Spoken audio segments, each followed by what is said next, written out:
my friends. Be one of those bad boys out there, Rockin' Dave from North Fort Myers. Well, you know where I'm from. Southwest Florida. Thank you so much for tuning in. The storm is outside right now. It's raining like hell out there. And it just started, my friends. Thank you so much for tuning in. I hope everyone is doing good out there. Dry Heat 480, what's happening? EJ's Guitars. What's happening out there, buddy? Yeah, thank you for tuning in, and just want to give a really quick shout out for everybody in the Carolinas. Our thoughts and our prayers they're with you, and we hope everyone is taking shelter. A good friend, Joe Winch from the Joe Winch Project, he's in the Carolinas, so we hope you stay safe there, buddy, because you know, it's pretty scary going through these, and we don't want to hear of our friends getting hurt and people we have yet to meet out, you know, on the East Coast. So we really hope everyone is safe. I also want to give a shout out to those who lost friends and family. Yesterday, 17 years ago, was the biggest tragedies of our lifetime, on 9/11. So we really, our hearts and prayers are with the families, the victims, and the friends. So yeah, we're there with you guys. Yeah, getting on to with the hurricanes, man. It was a year ago, actually, Monday, when Hurricane Irma hit, Florida, and we evacuated out of the area, but we did not leave the state. We were fortunate to stay with two friends of ours. The first part, I forget what town did we go to, Deb? Brooksville. Yeah, our friends Alex and Vanessa, they were kind enough to have, let us stay with them for a while, and we helped them with they got like a horse ranch. We helped them, and then after they went with their parents, we went with our friend Mark, who works for Walt Disney. He lives in Claremont, so we were able to stay with him, and thank you so much for that, guys. Mark, thank you so much for letting us stay with you, because it was scary. We had just got down here, and boom, one of the biggest hurricanes hits Florida, and I'm like, you gotta be kidding me, It's very scary, my friends, very, very scary. So, but anyways, we hope everyone is doing well out there. Again, Rockin' Ibanez. Oh, I thought the power went out. Deb turned the light off. No, you could turn it. You can leave it off. Yeah. No, it's fine. Yeah. Yeah. So it's let's see who we got in the chat. We got Avon Grant. Thank you so much. GTV, what's happening, my friends? We got 5 viewers, 2 thumbs up. We really appreciate it, guys. Of course, Dry Heat 480, EJ's Guitars. EJ, I was at Guitar Center the other day, and actually I went there, was it Saturday, I think it was? We're actually going out with some friends of ours who just relocated down here. So there's a video up on my channel with that Fender Twin, and I used to have a 1979 Fender Twin with 2 Altec Lansing speakers in it, heavy as hell.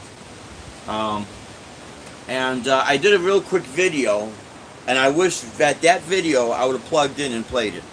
But I went back a couple of days after, on Monday, I went back there, and I brought my Gibson, and I, plugged it in, and actually what I did was, I brought my phone. Well, I always carry my phone, right?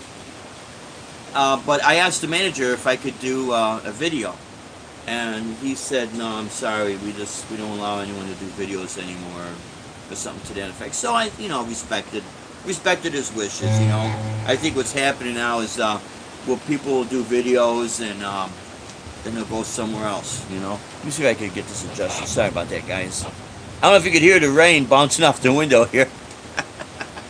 And the thunder. It's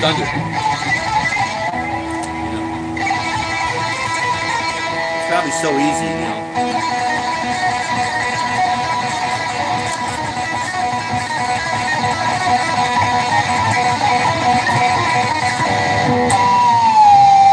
Funny thing is, Brian Johnson, from AC/DC. He lives down here in Fort Myers somewhere. Oh, he's got a house down here, or a penthouse, or an apartment, or a shack, or something. And from what I've been told, I haven't met him yet. I know who he is, though. The bass player from Led Zeppelin comes down to Cape Coral, which is just the next town over. Someone told me his mom lives down here.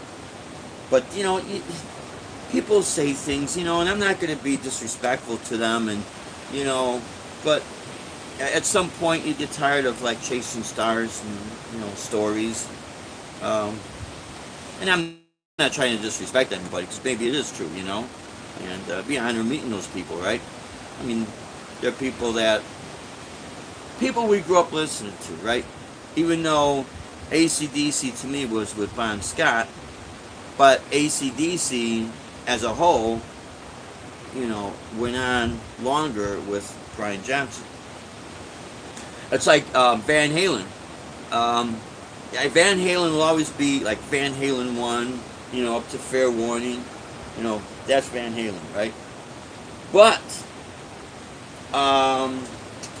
the Van Hagar years were actually just as creative. And see, the thing is, we're used to this.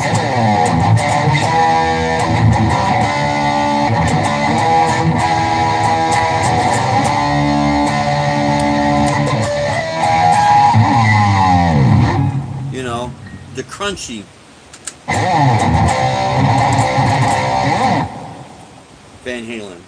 But when he was with Sammy Hagar, he got real creative with chording and arpeggiating chords.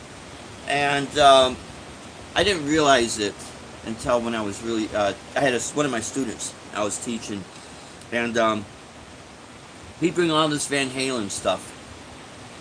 And he was actually a good guitar player, young kid, very good. And, because of him, it gave me a more deeper respect for what Eddie Van Halen was doing. He did not have to prove himself anymore. He already changed the course of guitar. So, you do what you really want to do, what you hear inside. So that was that was really cool. But nothing will change. The first time I heard Eruption, I was in high school. It was 1979 at my friend Bill Dolson's house. He goes, "Dave, check this out." And then here comes Eruption. And I got the music to it, I had the music to Spanish Fly. I actually, in one of these days, guys, I'm going to do this. The tapping section of Eruption, I'm going to play the chording on my nylon string guitar. I could do the tapping, but there's a way to the chording this. And it actually sounds unique. And I'm going to play it not fast, but nice and moderate. And another thing I'm going to start doing is when I do put up some covers, because I've been having a little bit of issues with that. But I'm going to try another approach to all this, because I still like doing originals. I really do, in conjunction with spotlighting your guys' stuff. I like doing it. I really think people need to hear new music, But what I'm going to do is then I'll spotlight, I'll just make a shout out to, if I'm doing a Van Halen song, I'll shout out to Van Halen, buy their records, buy their albums, you know what I mean? See where that goes. So if I don't get in any trouble, I don't know. It's a different world we live in, guys. Let's see. Everyone is saying hi to each other, which is great. R2R3 Locking Nut, what's happening? Zach Thong, what's happening, man? See, again, I'm like way behind. Michael B, I love that stuff that you had on. Early, like, prog rock. I thought it was dated 1994. Dude, it reminded me a lot like early Fates Warning. And I'm not trying to make a comparison, because I could definitely hear your voicing. It's you. But that reminded me of like early Fates Warning and some of the other bands, the prog rock bands and metal bands. Really, really great stuff, man. Really great stuff. Of course, I like to do my little sponsorship. That's my sponsorship. That's the only sponsorship I need, my friends. I'm not going to go out and beg people. And I'm not trying to make pot shots at anybody. I've got friends of mine that will tell me, Dave, contact the people that you use their products, and see if they'll help you, and because you are using their products, and yeah, you're right. I'm using their products and that, but I mean, if they want to give me stuff for free, I'm not going to turn it down. But excuse me, I'm not going to knock on their door, knock on their website door, so to speak, and ask them, "Could you give me this? Could you give me that?" Jason Wade, what's happening, my friend?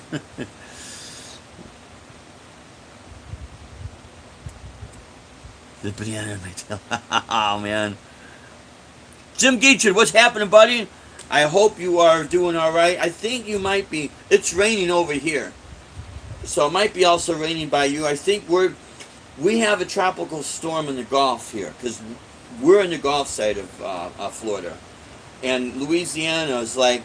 So if we're here, so I could do some relationship. Everything's backwards, So Florida is here, right?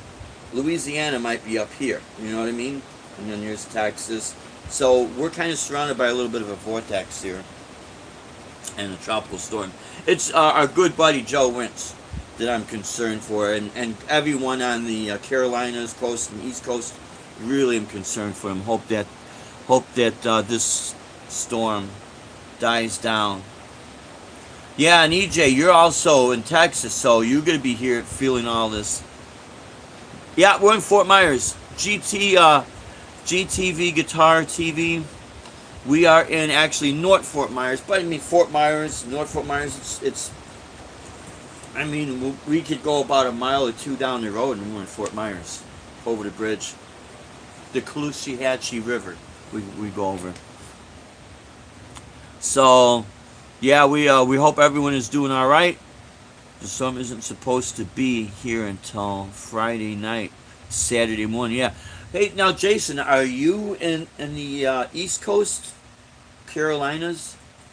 I'm trying to catch up with my chats here. Dave, you ever heard of a Fender Power Course?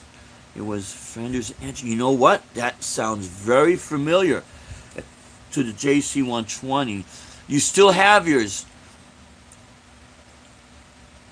in Chicago. Yeah. Now, when you bought yours at Guitar Center, did you buy it when Guitar Center was on Milwaukee Avenue, or did you buy it when it was on Clark Street? And then from Clark Street, it moved to Halsted. Before it was Guitar Center on Clark Street, there was a wood shop.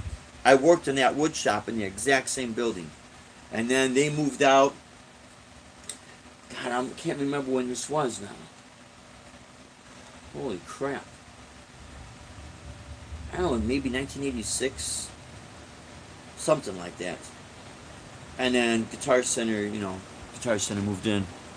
But that sounds very, very familiar. Because I know, did it have like a black face, or the grill? The black face is where and we are back, my friends. Okay, we were talking, there's a strike of lightning too. On Milwaukee Avenue, early 90s, Okay, so that Guitar Center, I forget when they moved from Milwaukee Avenue, because that Guitar Center went up to Arlington Heights. But anyways, with this Fender Power Course, all right, I'm wondering if it was like, remember Fender had the M80? It had like the gray cloth, and it had the black face with the red knobs, I believe it was, the Fane 12-inch speaker, and it actually had a nice crunchy sound to it. Sorry guys, I keep, hurry, drink a Pepsi. Oh, do I look like Max Headroom? Alright, that's because of the weather. So when I listen to the playback, could you guys hear me alright? See, this is how it is down here, when the weather's like this. Plus, you remember the Fender M80, Old Man Dan, I like your stuff, man. EJ's guitars missed everything. We were talking about the Fender, I think it was called the Super Course, Power Course, and the Fender M80 amps. They were all solid state.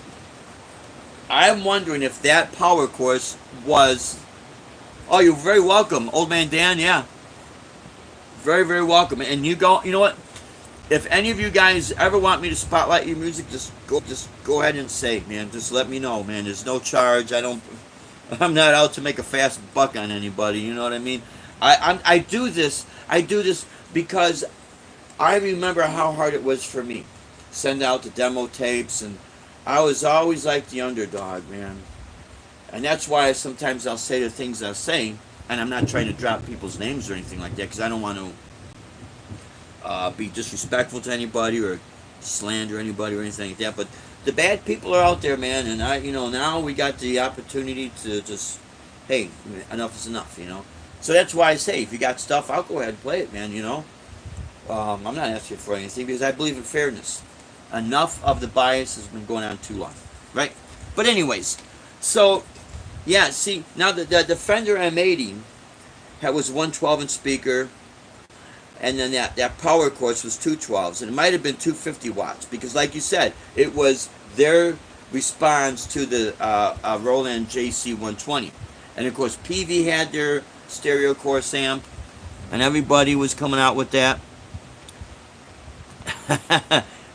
I just have fun. You know what? If I happen to come up with something someone could use, yeah, you know what? And I'll always give you guys the credit. Oh, man, Dan, I'll always give you the credit, man. Always. I believe in the fairness. It's really cool that you do that, because what this does, it helps people want to play, you know what I mean? And then here's kind of like a little bit of a friendly challenge. Say, hey, what could you guys do with this chord progression? Now, the one that you were doing, before I get all splattered brain, you know what I mean? Unless it makes it, yeah, I know what you mean, old man Dan. Yeah, then you gotta get out the lawyers, right? Then you gotta get out the attorneys and all the other stuff. But the last thing I saw, what you put up, it was E major 7. So if it's like this, okay, when you got your fretting on the 7th fret, your middle finger is on the 8th fret on the G string.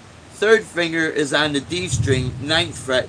Pinky is on the 9th string on the B, 9th fret B string. That's an E major 7. But major 7, then a C sharp minor 7, and then a B, just B major, B power chord. But I'll like these chords right here. If I do like bossa nova type of stuff, yeah, you got it, yep. And honestly, guys, I will, as far as formulas is concerned, I usually have my chord book, and I used to do this when I would teach. And then people say, gee, aren't you embarrassed that you don't know you're teaching, but some of the chords you don't know? I said, no, I'm not embarrassed, because if there's something that could inspire a student, that's fine.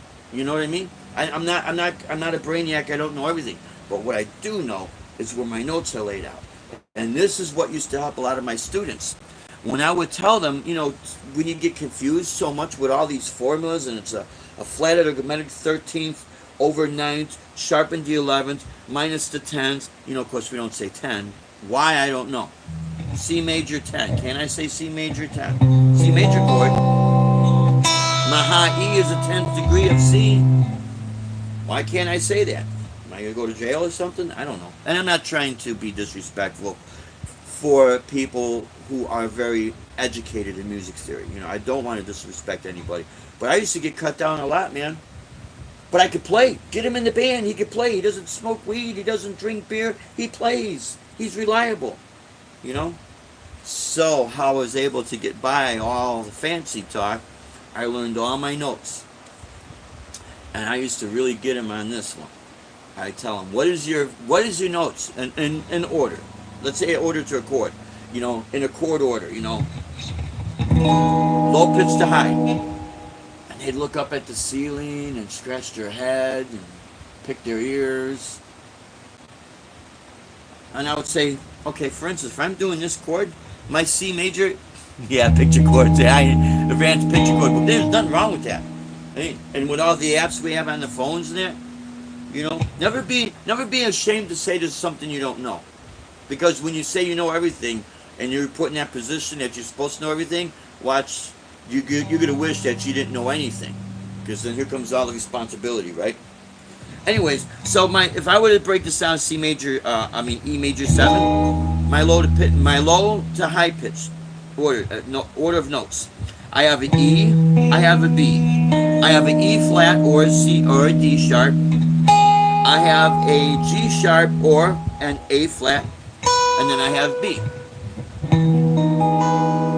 Low pitch to high in that order. Now, if you want to arpeggiate it, let's say you're doing something like this.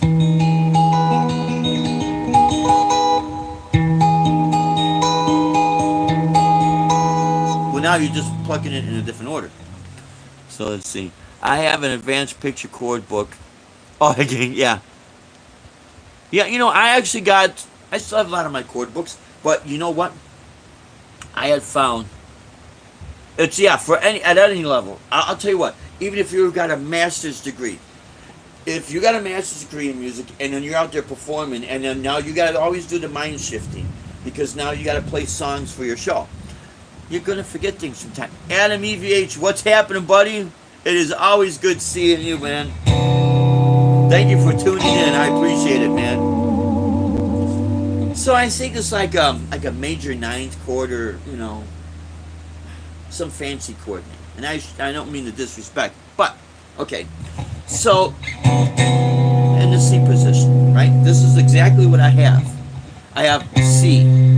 I have E. I have B. I have D. And I have open E.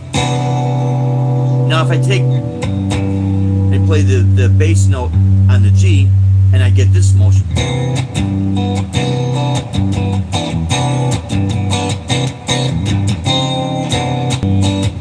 Okay, thanks so much, guys. Sorry, we're back live again. Okay, Dave, do you know the band let's see. 7 Stories. No, but you know what? I'm gonna look them up. Is that your band or is that a friend's band? Because at first I thought it was R2 R3 Locking Nut, and you might know Seventh Heaven, and they're a local Chicago band.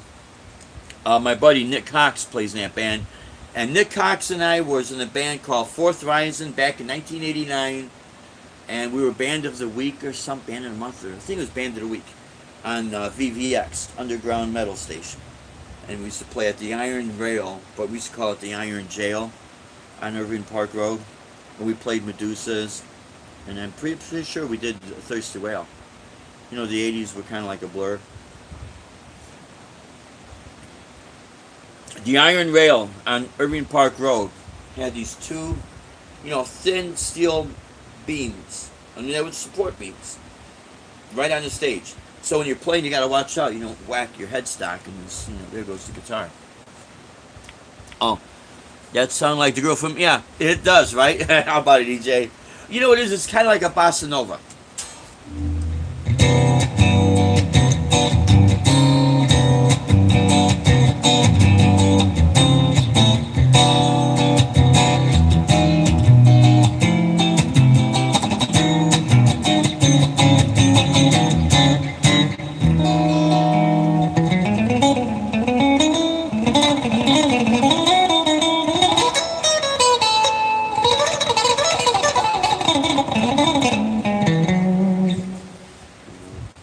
I'll tell you what, I'm more and more getting used to these 9s because they're kind of still wobbly.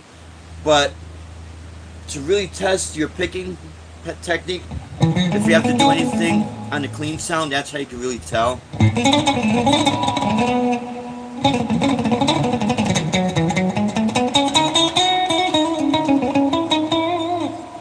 So, and then people would ask me, well, you do that on an nylon string guitar, don't you? I said, well, yeah, but the strings I use on my nylon string is Diodario extra hard tension, so they're tight. Bossa Nova is fun to know. Yeah, excuse me. It is. If it's music, it's music. The thing is with the jazz fusion of the '70s, it would blend all this stuff, funk, like a little bit of R&B and soul, Latin jazz, and then here comes the electric guitar. When Al Di Meola busted out that Marshall stack, when he was with Return to Forever, and John McLaughlin was doing it. And for those of us who are old of this age, we remember all that stuff. But what it did was, even the rockers, because he really didn't. Heavy metal wasn't really known as heavy metal. You know what I mean? It was still in its infant stages. Oh, they're from Fort Myers, I think. Okay, thanks. Because see, I keep all these live chats up on on YouTube. So when I look back, I'm gonna check them out. I'll just YouTube it. Some bands don't put stuff up on YouTube anymore. Especially if they're doing covers. But anyways, a lot of these chords.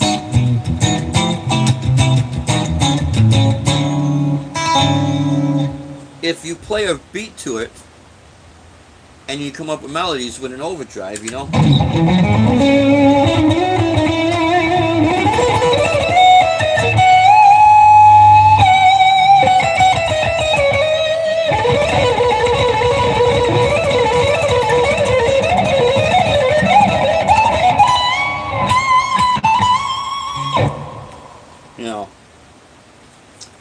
there's ways you could kind of shred around it. You know what I mean? They have fun with it, But so anyways, now the tone I have here, this is basically, it's all from the Digitech, and I know it's not maybe as good as like the Fractals or the Helix. Now I'm getting more and more respect with that Helix because I'm seeing what more and more people are doing with this. There's a guy I want to also give a quick shout out to. It's EVH and Gear from Canada. His name is Eric. He was just on the other day. I think it was just yesterday. Kramer Guitars, and I only. So yeah, he's got mustache, long dark hair. He's got a lot of subscribers. Great guitar player. But yeah, sub to his channel. I'd like to give him a great shout out because from Canada, he's making announcement, giving people a little bit of memorial on 9/11, and giving his condolences, and I thought that was really great. Our friends up in Canada, God bless you all, you guys up there, because you guys are true friends, our true man, our country neighbor right there. And some of the schools and some of the public schools, they're not even telling the kids, moment of silence. It was a tragic thing that happened. So, but yeah, Eric was doing this thing with the Helix, and he'll actually have it on the computer. You can see it on there. How when you hook it up to the computer, all the different parameters you could just edit and that. David Enos, how are you, buddy? Great seeing you, my friend. Yeah. So the Digitech, I've got the Fender Twin kind of sound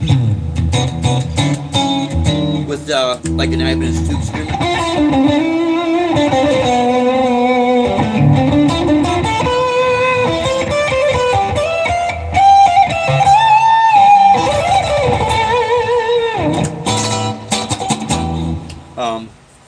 So when I was at Guitar Center, I plugged into the Fender Twin that is up on YouTube, and I wanted to record it, but they said, please, no videos, please. So that's okay. I plugged it anyway, and it needs some work.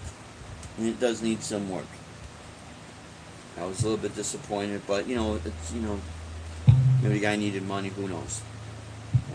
Maybe it needs. If I would have buy that amp, I'd check the tubes. Maybe put new tubes, get it biased, and not biased like a booking agent. They're biased, biased. So everything, the tone is all set. And I would probably change those speakers. I used to have Altec Lansing speakers in my old Twin, and that amp was heavy as hell, man. Holy crap, but loud. And I think Sonia made a comment that thought that on that video I have, it looks like it's 125 watts RMS, but actually it's 135 watts RMS at 4 ohms, because the extra speaker out is at 8 ohms. But yeah, the amp needs some work to it. Music mode playing just so So when I plugged into it, I was a little bit disappointed. The foot switch, it's the original foot switch that comes with it. Had no problems putting on the reverb. The vibrato took a little while, because not that it couldn't click on. It was like real soft, like spongy, like a lot of dirt was in that switch. And then of course I was able to get the speed and the intensity working on it.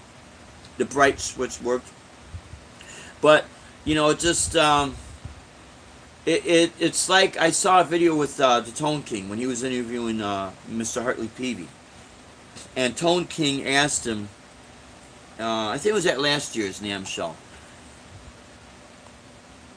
Let's see. Are you and Mike working on some? Yeah, we are. Yeah, we are. Hints, we definitely are. Dry heat. Yeah. I mean, we have this week off. We're not gigging until the 27th. It's on a Thursday. And his dad has been sick, so that's been a little bit tough right there. But I told Mike, if there's any new songs, if you want, even if we can't get together, just give me the titles of them. I could YouTube them, or send me the exact version that you want. I could YouTube it, go over it, that exact version of it, and we'll get stuff going. But yeah, we definitely going to be working on some newer material, man, because we've both been talking about that, But the thing is, you get, he's working full time and gigging with me, and it's tough, man, But when you start getting all these gigs, it's, you're always going. There's very little time. So, but definitely we're going to be doing that. Definitely. So yeah, the Twin, I was kind of, I wish it had a better sound. It really was not all that. And the next amp I played was a Peavy Delta, 2 10-inch speakers. Classics. It was a black finish. It was definitely an older amp, so it was probably maybe 80s version, maybe early 90s version. Played that for a little bit. Then I plugged into a Carvin Nomad, like a vintage tweed amp, 212s. Had the foot switch, had the core, everything. That sounded really good. I was impressed with that. But believe it or not, guys, the amp that sounded the best out of all of them, including the Twin, was a used Fender Super Champ XD. The X2 or the times 2 is the second version of that amp. So this was the XD, and wow, that thing sounded great, man. And I saw a video of a guy named Jack Fawcett, and there's another video of another guy where they took the Eminence Raging Cajun speaker and they stuck it in that Fender Super Champ. It's a 10-inch speaker, but a bigger magnet. Holy crap, did that make a difference, And so, if out of all those amps, I mean, the Carvin Nomad wouldn't have been bad because Carvin is no longer. The Twin, just for the sake of the Twin, but you'll need some money in that thing, and it's heavy as hell. But if I had a choice out of those amps I tried, I'd grab that Super Champ. And I know it sounds kind of crazy, right?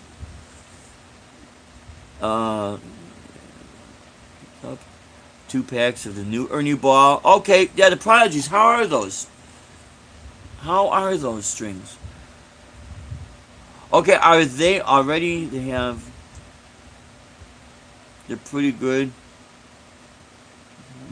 Oh yeah. Now, are they? I do know they have one for the acoustic, but is that model, the Ernie Ball Prodigy, is it also for electric guitar? Thick. Yeah, my Gibson Les Paul and my Epiphone Les Paul, I have 11s on in standard tuning. Surprisingly, this is 9s. I've got a 10 on the high E,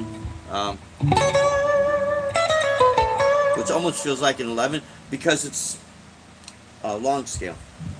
Okay, Jason, yes, those are for electric. I gotta check those out. Gotta check those out, man. Because what I'm finding out with this guitar in particular, it did come with 9s, and when I played it at Guitar Center, I was shocked how good it felt, and that's why I grabbed it. The guitar that you have, EJ, that same blue Ibanez, you have a Prestige. They have the exact same Ibanez minus Prestige. With the same, you got the exact same tremolo as this. If you could see this, where it almost looks just like a Floyd Rose.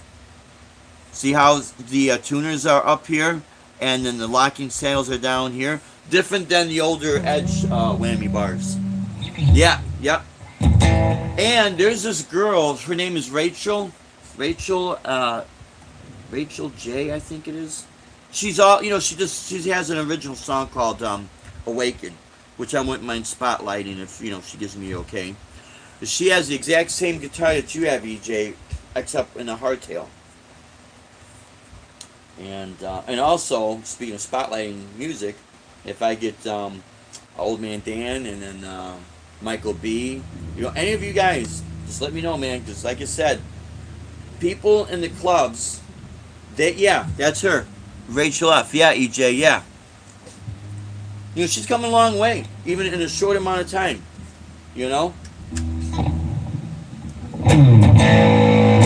So, okay, so when people will say about the digital modeling amps, and I know exactly where you're coming from because when I started playing, you didn't have anything like this. You didn't have anything that we got out there now. It was when people say, "Oh, this is crap and that's crap." Well, if that's all then yeah, I could see where you're coming from. But some of the people, I wish I could take them back in time and show you exactly what I had, because then you could say, "Oh, shit, yeah, that's crap," and that's exactly what I had. I had no choice except my Ibanez Artist. I had a Magnum Les Paul copy that was okay, but very hollow between the pickups. And you turn that amp up a little bit, and it would hollow like it was like a hollow body, Feedback City, man. Not the good feedback. But so that's why I figure, we'll keep the Rockin' Ibanez channel going, But I was gonna say, if I were to reach out to them, or they reach out to me, and that'd be great. I would be totally honored, even if I would have to, let's say, buy the guitars at their cost, I really don't mind, if I were to get an endorsement deal like that, I really wouldn't mind, because I really believe in supporting these people, because they have overhead, they have families to feed, families to support, they got employees, and without us buying, they're not gonna stay in business. And I don't care who's playing their guitar. You could only give stuff away for free for so long before, after a while, free, then your company goes like this. It's like casinos when they advertise everybody's a winner. Yeah, they are. Because the casino's in business to make money, right? Yeah, anyways. But what I was going to say with the digitally modeling amps and that digital fizz, because you get that fizzy sound,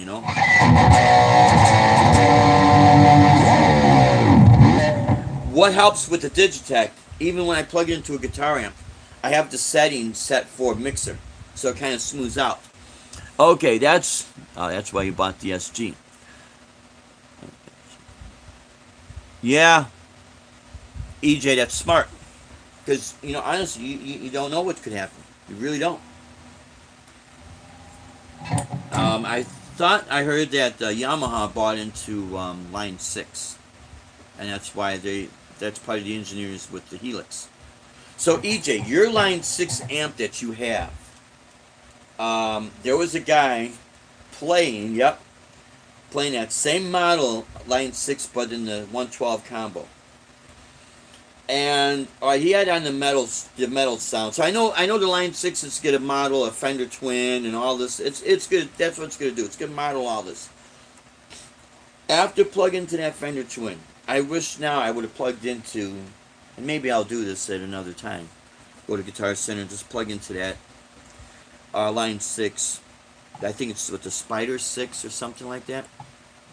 Yeah, Yamaha owns, which is great. Thanks, Jason Wade. Yeah. Because Yamaha's got some very, very smart engineers, and they're a huge company, man. Yeah, Spider 5, yeah. Ed Dana, how you doing, buddy? Ed Dana, everyone's got to subscribe to Ed Dana's channel, because Ed, you're another guy, you're out there gigging, and boom, and you're putting up those videos. That one video that you were doing, I forget the last gig you were doing with all the bikes, all the motorcycles. And it's great seeing all that stuff, and at the winery. It's like, now you start to see, now when I go to Ohio, now I know where to go. You know what I mean? Oh yeah, you're very welcome, man. You got some great stuff. And Ed, I think you had mentioned about Dr. Groovy. And I did see that video he had up where he was going to say, okay, he's taking stuff down. All the bikes went home. Yeah, I hear you, Ed. But yeah, Dr. Groovy, he's a good guy, man. All those guitars, he has a whole crap load of those Johnson amps. And if anyone doesn't remember Johnson or Johnstone, I want to say it's Johnson, because there's a supply house called Johnstone's, supplier of heating and air conditioning and furnaces and all that. But Johnson Amplifiers, I believe, was a collaboration of Digitech and what was the other company? Crap, I can't remember. But they came out the same time, or just maybe a few months before Line 6 release. And when Line 6 was first coming out, was Line 6, overtook a Gorilla amp. Yeah, EJ, my very first amplifier, I don't even know what the name of it was. Because all it had was a knob that would go click, and you turn it on, and that's it. With a little tiny speaker like this, very tall, real tall amp, kind of this wide, and about, as far as the actual width of the amplifier, like this. Absolute garbage, man. But when I ran my tube screamer through it, it did sound pretty badass, I gotta admit. So let's see who else we got going on here. Sean Murphy Jr., how you doing, buddy? I have a video on Moody Blues, and they mentioned the Mellotron. Yeah, the Mellotron. Yeah. That's what they had back then to try to simulate strings. And Electro-Harmonix has a pedal called the Mel 9. I know Moody Blues used it. King Crimson used it. There's a band, maybe Ed Dana might know this band. Oh, you got a new Blues Junior 4. That's a nice amp, Ed. Honestly, of all the tube amps, I do. That Fender tube sound, man, the Fender tube amp sound, you can't beat it, man. There's just something about it, really, you just get this really nice, and this is not going to simulate, well, it's supposed to simulate, but that.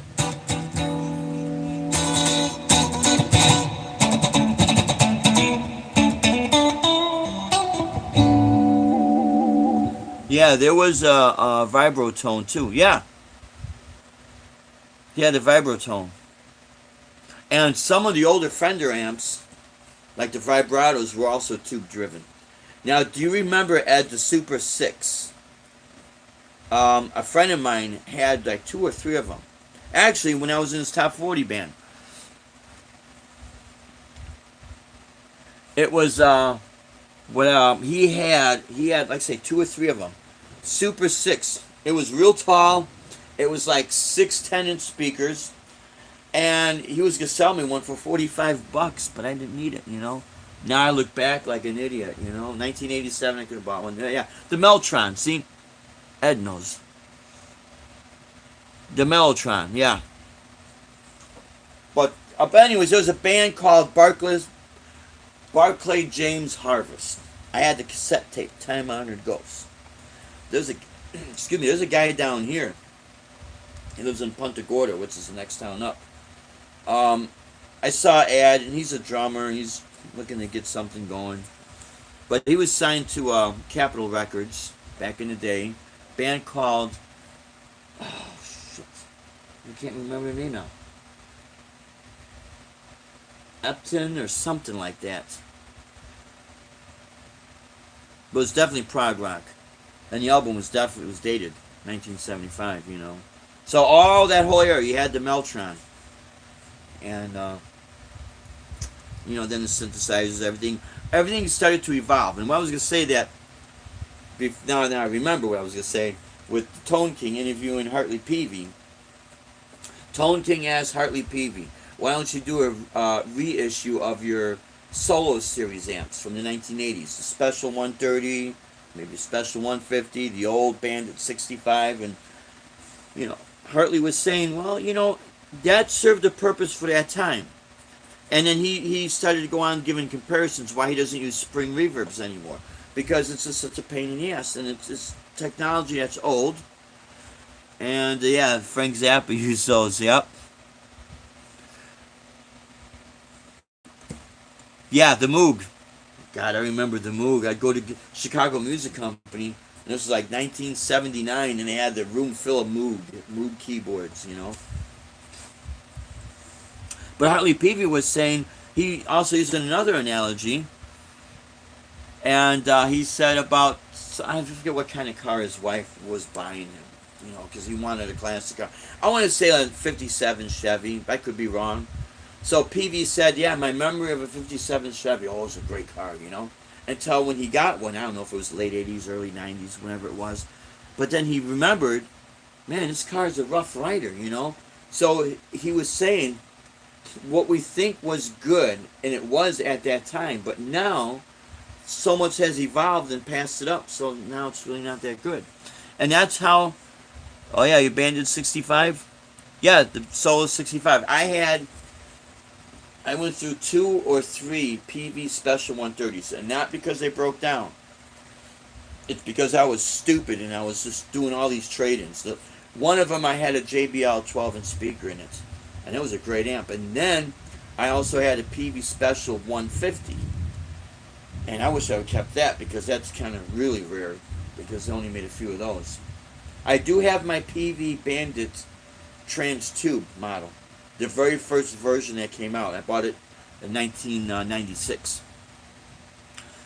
Shane from In the Blues says he calls it the Silver Stripe, but it's the very first version of the. Don't worry, the pig nose. Yeah, I remember the pig nose. Click, and that's it, man. Ran on batteries.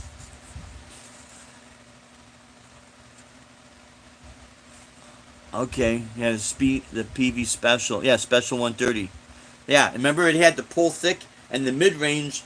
It had the mid and then like a sweep around it, Yeah, that's the amp. Ed, that is the amp I traded my Marshall Super Lead Series 100, the JMP, which was a Plexi in a 212, because I was getting heavily into fusion. And my Marshall had no channel switching. I used a Rat Proco distortion to get distortion out, and that sounded like crap. No reverb. Like I said, I was getting heavily into jazz fusion, so I took my amp over to Fiasco Music on Belmont Avenue in Chicago, and this guy, figuratively speaking, rolls out the red carpet, because I told him what I wanted to do. I got the sample, I wanted to do a straight trade for a PV Special 130. When he saw what was coming in the door, no problem. I probably could have got maybe 2 Special 130s and maybe $200 or $300 if I played my cards right, but I didn't. Okay. Let's see. The Valve King. Old Man Dan, I tried the first version of Valve Kings and they sounded great. But the second version of the Valve Kings, I think, was even better because of all the options. And I don't know why PV said, okay, that's enough with, Well, I got to think, because the economy, when it was this crap. PV had a lot of interesting statements when he was talking with Tone King. And he said that's why he doesn't do reissues. And he also said that what people don't realize, he's got a whole warehouse filled with all these digital reverbs that he could not legally release because FCC. There's all these regulations, man. There's one thing that it looks good in the front, but when you we're back. Okay, so I think at Dana you said you have the PV Bandit, Trans Tube Envoy Red Stripe. Yeah, I remember those. I remember having a PV Bandit when I was 17. Didn't know what I had back then because I was just starting. Yeah. Yeah, you know what? I'm going to tell you something with PV amps, man.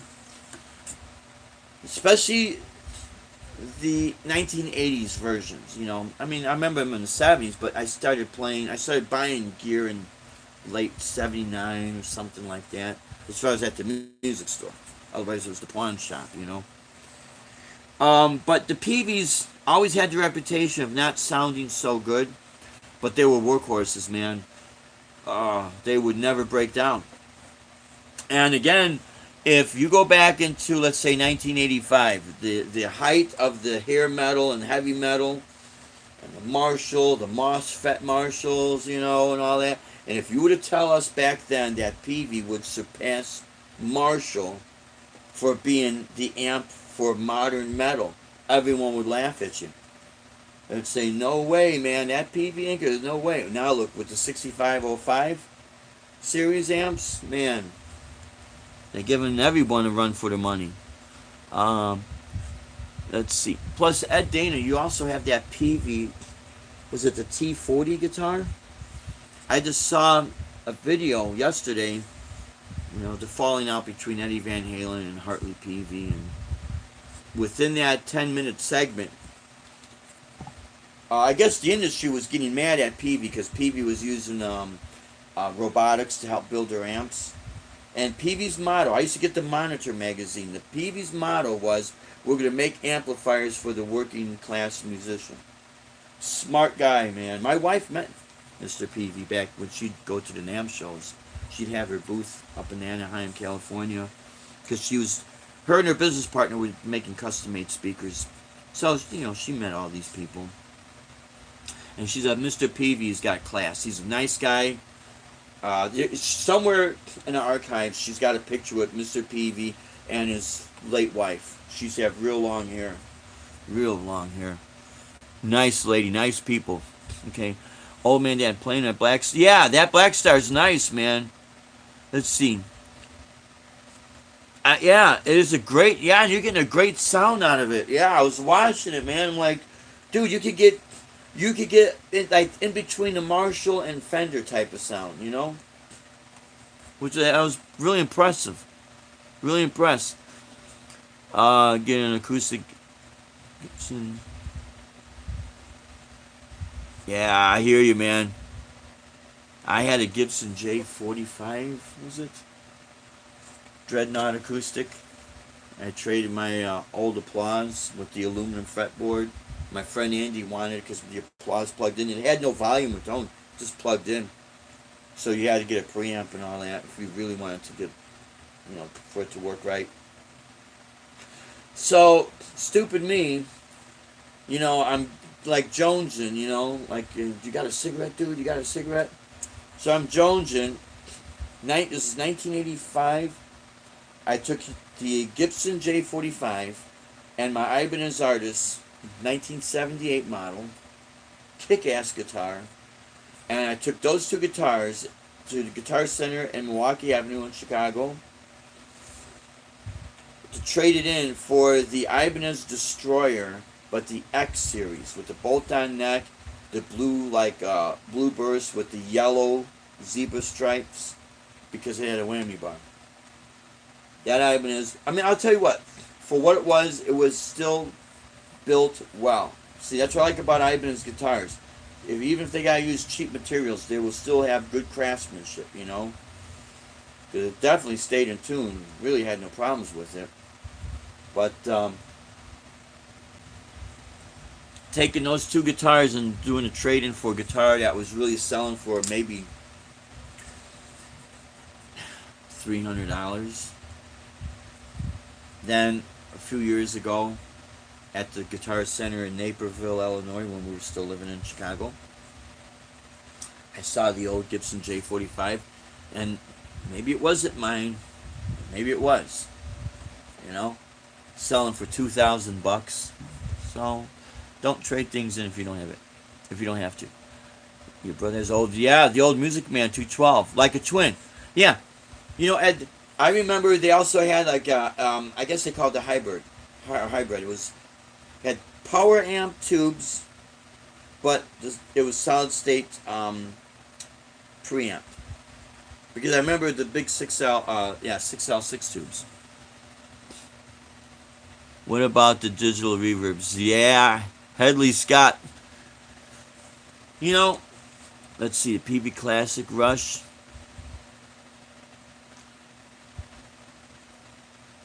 Here's the deal with all the digital stuff. The rack mounts. We can start with rack mounts. Rack mounts came out and they were going to outdo all the pedals.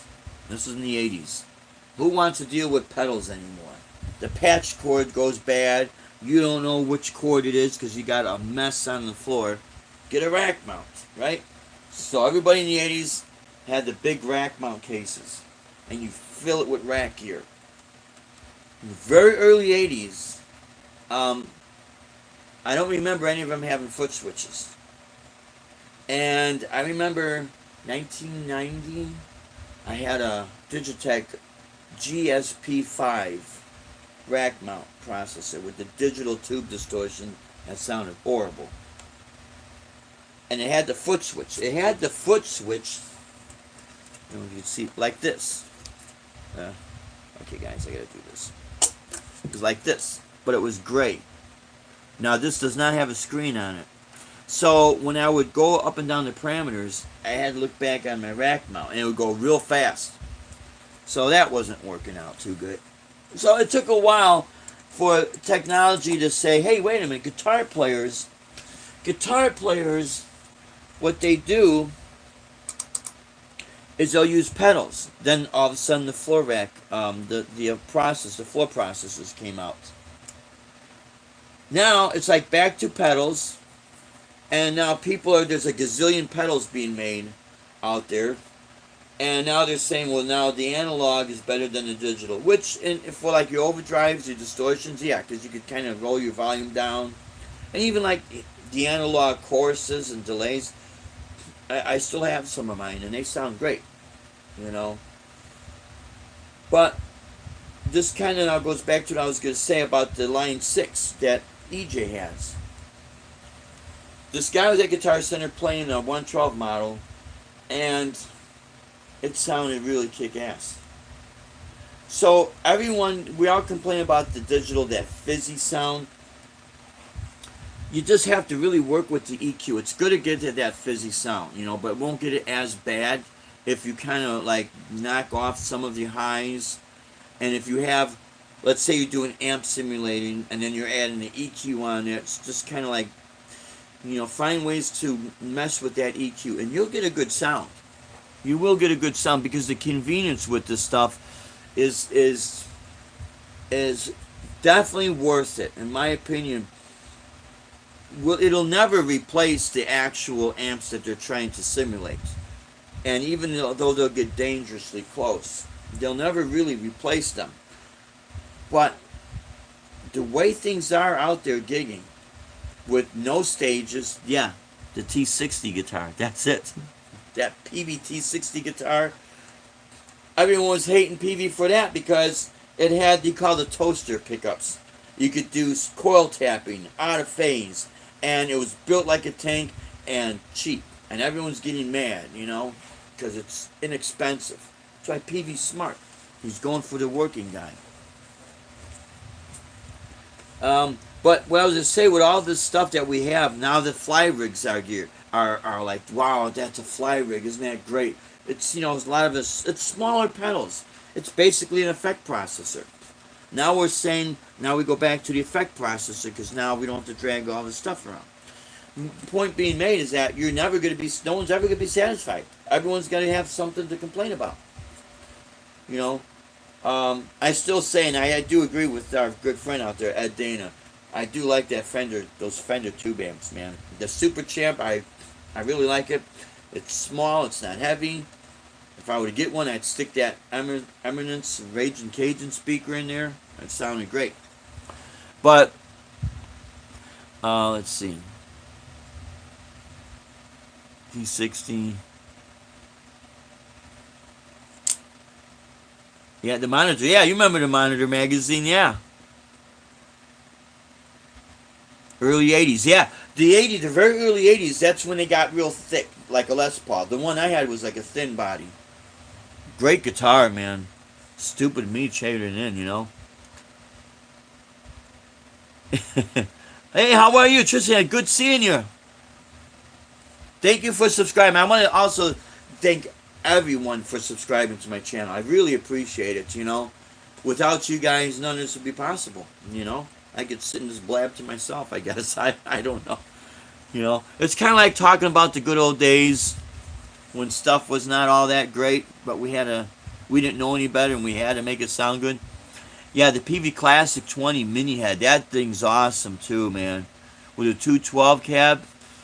Oh yeah, it's a classic rock piece and classic metal, you know. Let's see. Oh, you know what it is? Now, this is something that I saw. Now, maybe you could sell them now. But he did made mention to the Tone King um, something to the effect that FCC, there's regulations, like, you know, all our wireless systems, all these regulations. This actually happened to me at a show.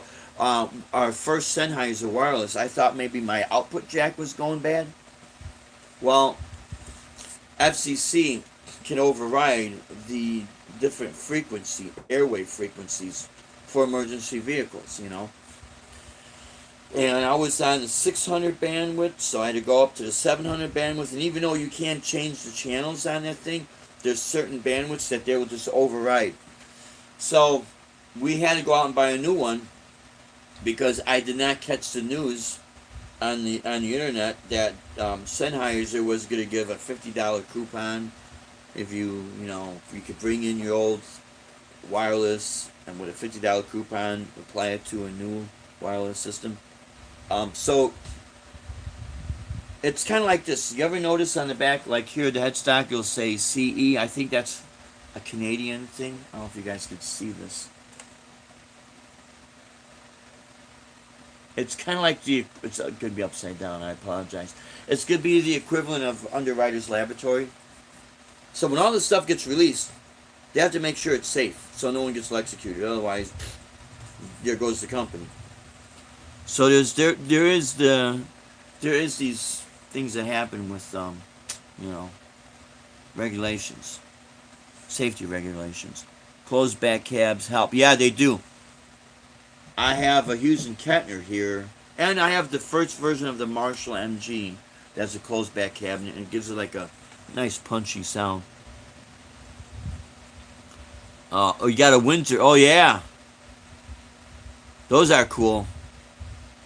Yeah, Tone King also was playing. Can I remember the PV Windsor? If that's what you're referring to, because I know PV had a Windsor called the Windsor. Yeah. Yeah. Yeah, same here, Ed. I hear you loud and clear, man. The only thing is, and what I do like about pedals is that if you have wide shoes, you could separate your pedals. And if you're playing anything that's hard rock or high energy, where there's a lot of running around on the stage, well, you don't want to be having everything all squished together. You hit the wrong thing, and now you're totally out of whack, you know. But what I do like about the stuff I use, it's convenient. My Digitech is small if I want to take it off my pedal board.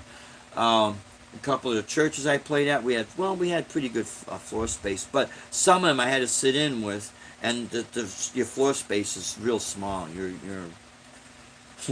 even if it was small at the church, it was still bigger than the clubs. I mean, go see, look what happened. This is what I mean.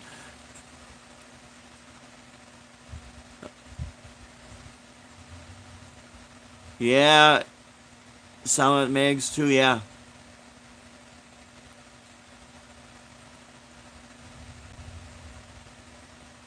Yeah, you know what? That's right. I saw it because you also have a video on fixing the Windsor studio.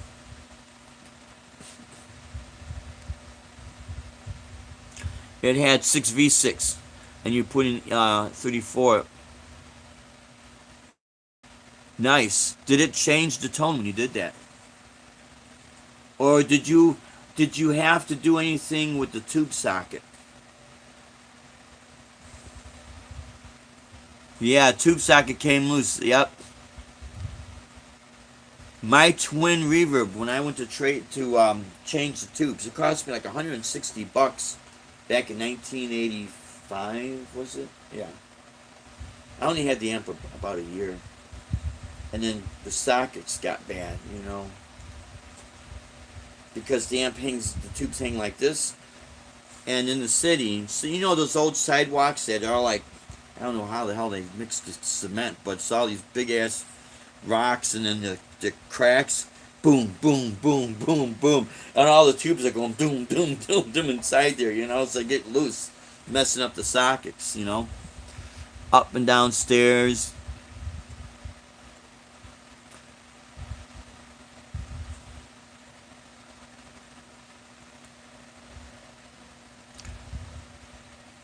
Does anyone remember the Lab Series amps? I had an L5. It was a good amp.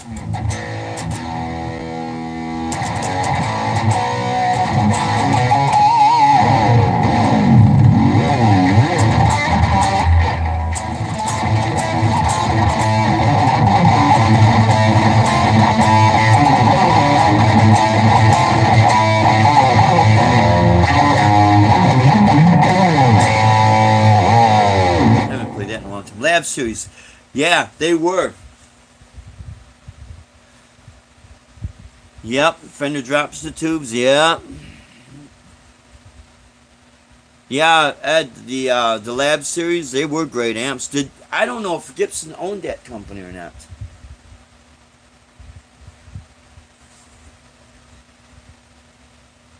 That's right. Yes, I had that contour knob on my L5.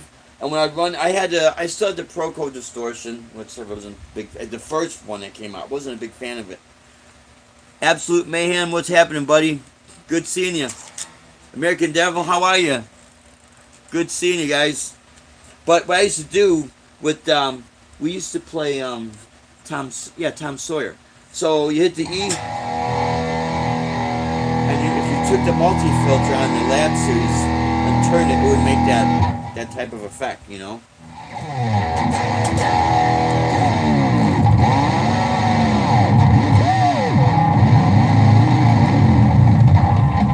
Now, this guitar is it's the RGA series. Made by Gibson, okay.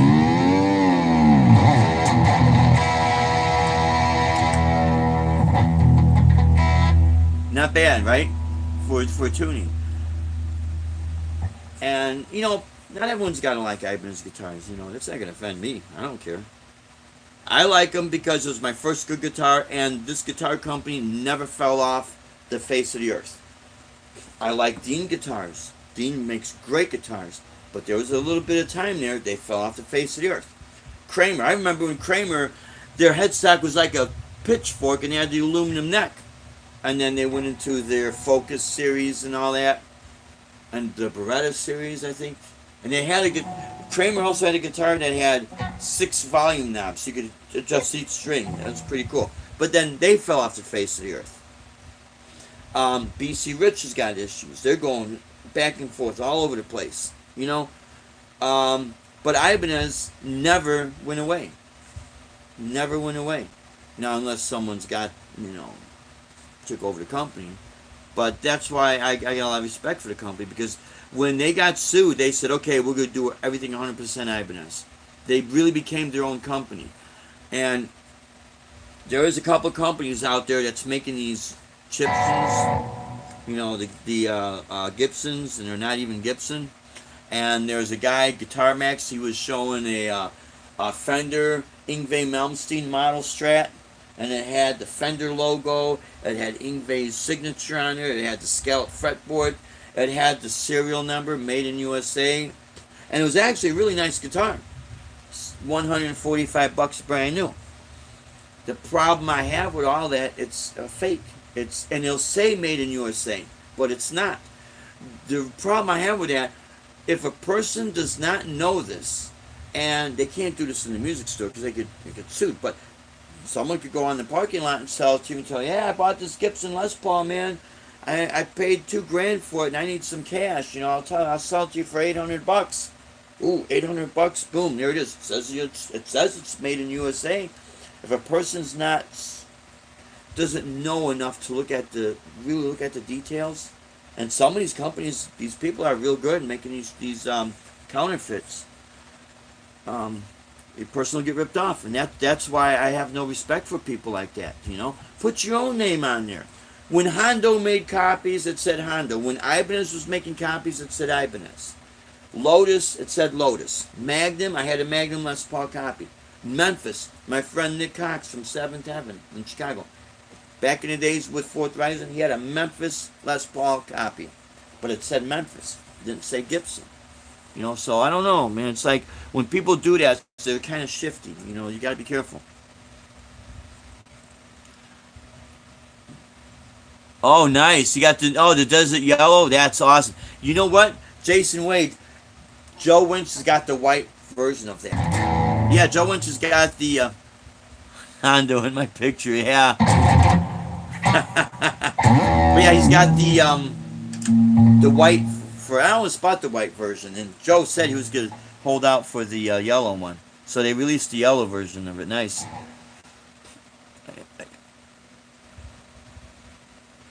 Oh, American Daredevil. There's some people, they just don't like Ibanez, and I don't fault them.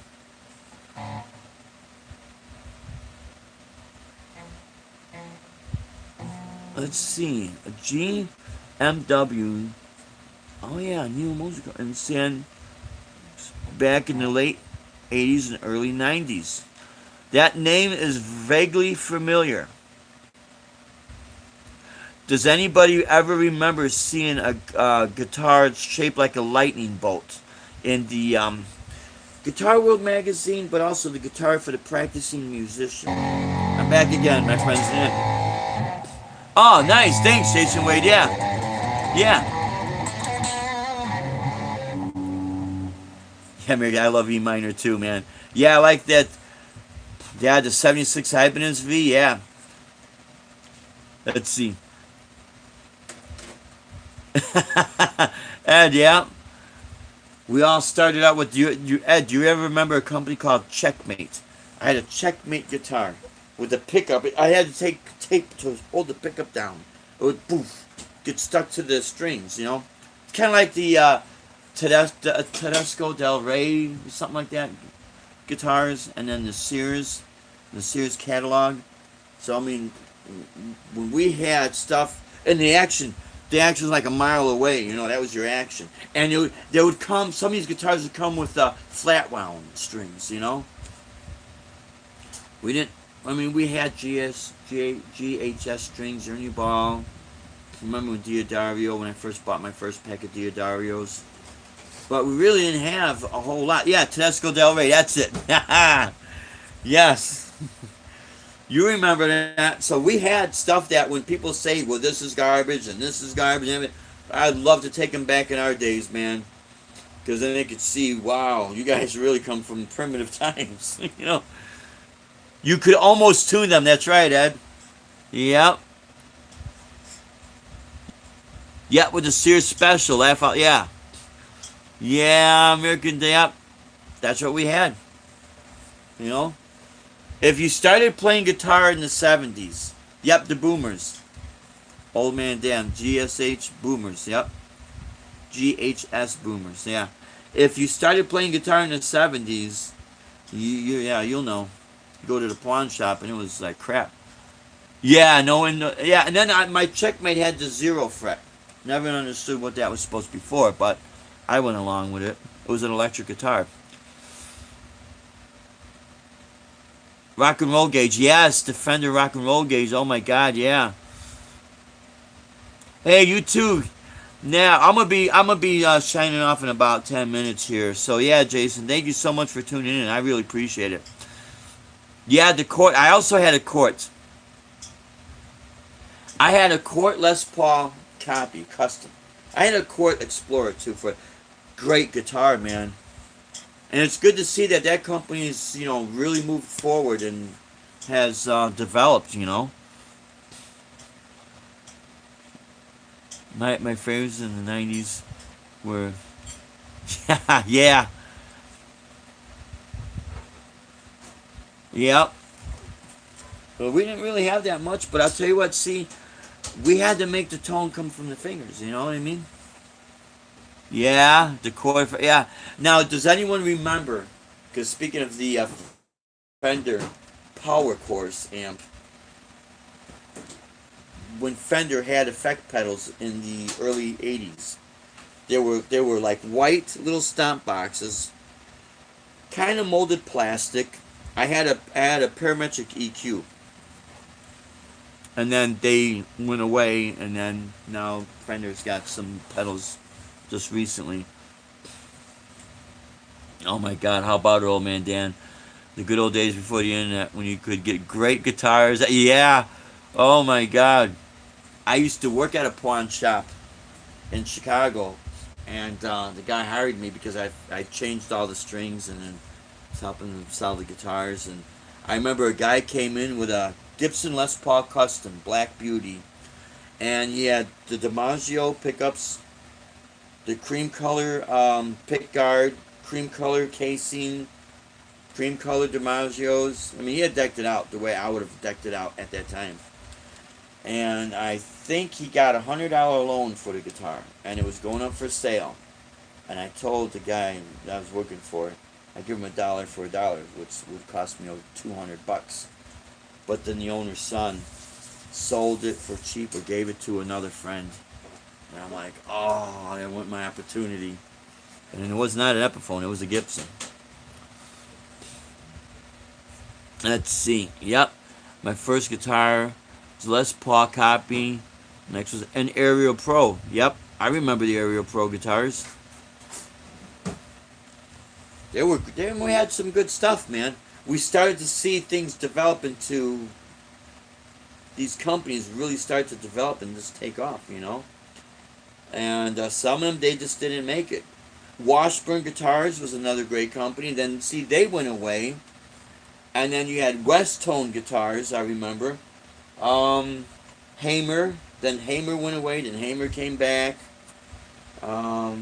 I think Guild for a short time was making electric guitars.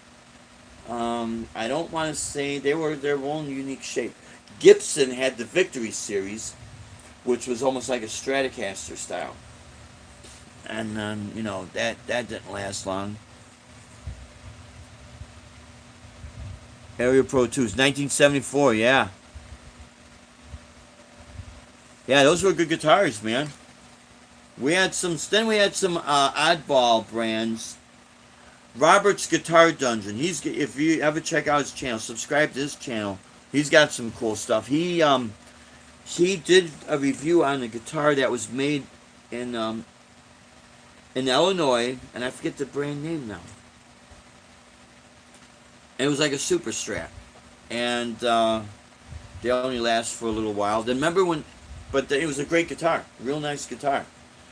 Remember when Fender had that thing was called the Hetfield or Hetfield or something like that? It was their version of their take on the super strat, and that was the late '80s, early '90s. The guys from the band Fight with Rob Halford. There's a live version of Nailed to the Gun. You'll see the guy playing a blue Fender Hetfield, if that's how it was called. Can't remember. Kent. Oh my God. Yeah. The 78 Kent SG. There's all these spin-offs. Then later, a junk Epiphone F250. Yeah, Epiphone, they had also, yeah, Fight was a great band, man. That was, dude.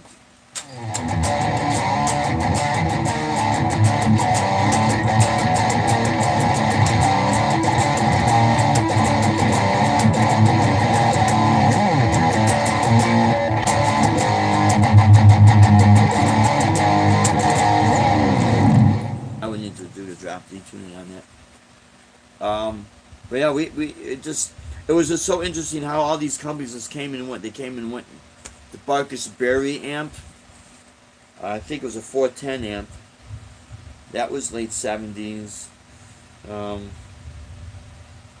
but Ibanez also had the artist. They had the musician. They had two versions of the musician, a flat top and an arch top, and there was a neck through. And my friend Andy Rios had the he had the 1979 Ibanez Paul Stanley model.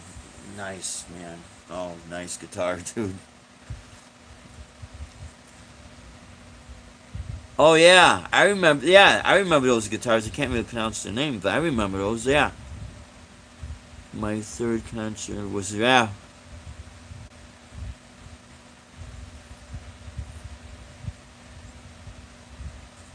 Oh, are you kidding? Wow, I didn't know that. GTV Guitar TV. I didn't know that. The fight guitarist now goes by Scatchel, and he's in Steel Panther. Oh my God. Oh yeah, let's see. Ed Dana. I have a '70s Canceling thin line copy in Japan. Yeah, I'll tell you what. A lot of the guitars coming out of Japan back then were just, oh my God. Those early, the uh, the early Ibanez guitars were just, oh my God, were they made? They were just strong. The George Benson model. Um, Bob Weir played one. There was like all these different. I wish I kept my old catalog I had, because I had a 1978 catalog. I think it came with my Ibanez I bought, because it was a '78 model, and it had the tritone switches and the Super 88 pickups, sustain block under the bridge, half bone, half brass nut. The Fernandez, yeah, those were great Stratocasters too. But the Epiphone also had that Genesis guitar, and then they had another one. I can't remember. Yeah, Ed, yeah. And then you had the Samick. That's how it was pronounced, Samick Guitar Company. And oh, there was, yeah, they were making all kind of copy stuff, you know. Yes, those were good guitars too. Headley Scott, yeah. Takai, yeah, because Shane from In the Blues, he's got that Takai Les Paul, and he's got the like the Gibson ES 335 model. Great stuff, man. Great stuff.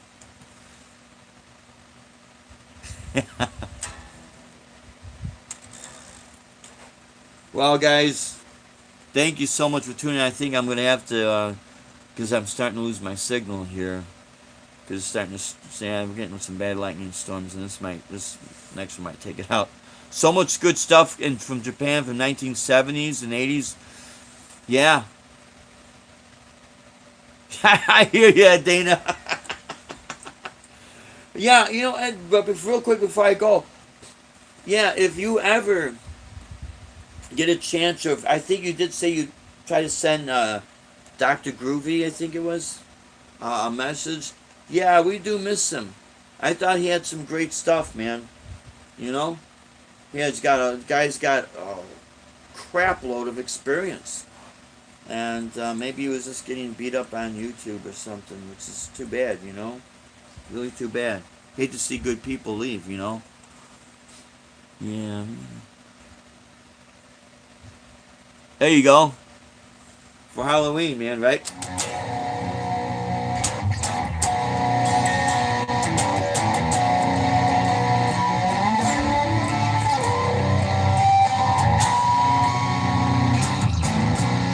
Oh yeah, I know how to contact Scott. Oh, awesome. Yeah, Ed. Yeah, he's very much missed. You had the Ibanez set neck. Oh, the double neck, the 6 and 12. Yeah, I remember those. Oh yeah, yeah, oh yeah. But I do remember those. Yeah. Well, guys, I think in a couple minutes I might lose my signal here, because now I'm starting to. And the screen's going kind of funny here.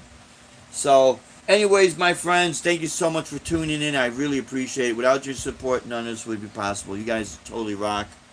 I will be on. We will do our live chat on Saturday at 1 o'clock, and hopefully, you know, if we don't get another storm, because we got Hurricane Isaiah coming our way, and we don't know what's going to happen there.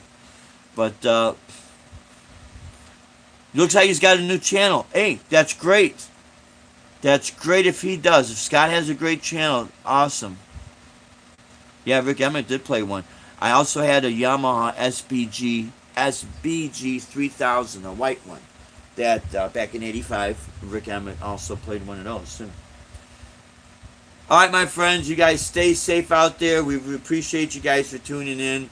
Thank you so much for all the info and all the stories of what you guys had back in the day. And it's good to see that I'm not alone. And there's people that's way older than me that remember stuff that I never even heard of before. It's great to share all these ideas and stories and that.